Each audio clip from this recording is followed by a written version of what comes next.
So I'm just on my way to my neighbor quickly this morning. He's got a few cages that he said I can have, so that's gonna make the situation with the rabbits a little bit easier to manage. I want to up their cubic space per head, so I'm gonna go pay a visit there, have some coffee, grab the cages. And a few people have asked me if we repaired the road yet, and no, we have not. I'm going down the road here now, coming down through the hills. Something has been walking here this morning because these are over my tracks from last night, so probably a small kudu or something like that, some other antelope perhaps. But the road still is in this condition. The last time you saw it in this video, we had the washout that was completely from the road level. So this was basically ripped down, and we filled up the bottom with rocks and sandbags and so on, just to make a temporary pass through here. The reason this hasn't been fixed yet is because it occurred before Christmas, and because everyone else had the same kind of problem. The waiting list with the excavation company became pages long, so we're on that list. And secondly, the transport of the excavator itself, which is brought here by truck obviously, it costs quite a bit of money. So we actually wait for all neighbors that want the machine to join in. We club together until we have 3 or 4 people that are ready to use the machine. We share the transport costs, and then each one of us just pay the hourly rate of the machine on the premises itself. Plastic 315mm PVC pipes that you can see here will be put across this road here, which will catch water coming down the stream from that side, will pass through the 2 315mm pipes and continue its way down the stream. And then we will build it up to about 2.5 to 3 meters of road height and compact it down again. It should then last forever.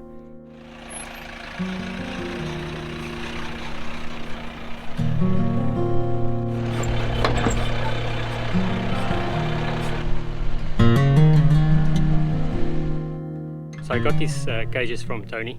They're in quite a state because that's the condition he got them in. As you can see, the bottom one here is basically just a steel frame with welded mesh, and the kits would fit through this easily, so this will need some work.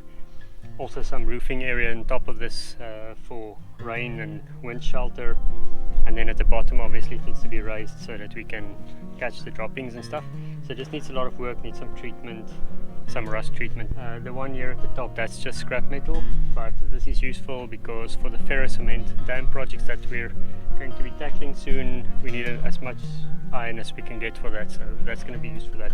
But the rabbit thing, we'll get cracking on that soon. For now, I'm going to just fit some new batteries to the irrigation timer and show you what's going on there. We're still planting trees and everything, but obviously these, like the almond here behind me, they need to be watered frequently, at least once a week. So I've got drippers on them, and humans are fallible, so I've got an irrigation timer here that will do the watering for me in case we forget. There's basically a few of these irrigation timers. Orbit's got one, there's this Tap one, then there's another no-name brand, and I've seen the insides and I've seen the outsides. It looks like they all come from the same factory, or at least come from the same blueprints. It looks like the same stuff, it looks like the same quality.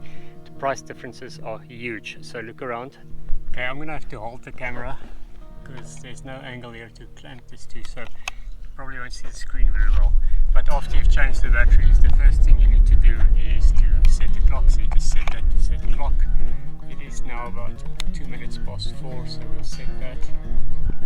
Let's set to 2 minutes past 4. Then you set the start time.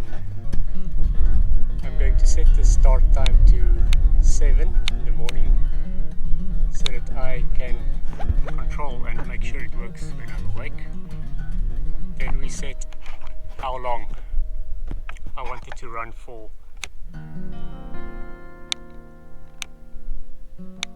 For 30 minutes, half an hour,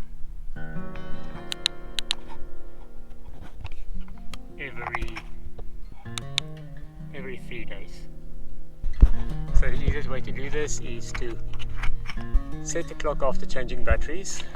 Set the start time, in my case 7 o'clock in the morning. Set it to run for 30 minutes. How often? Every 3 days. Then set it to run. And it will tell you the time as well as the next start time. Now I've changed the batteries on there from rechargeables, very good rechargeables. Those are the Eneloop Pros, properly made in Japan batteries.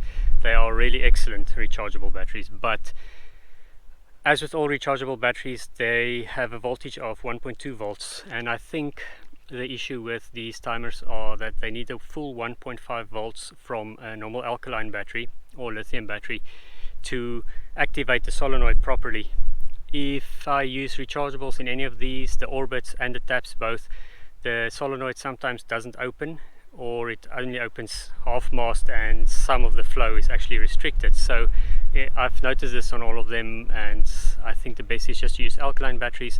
They actually run a very long time, many weeks, maybe months on a pair of batteries.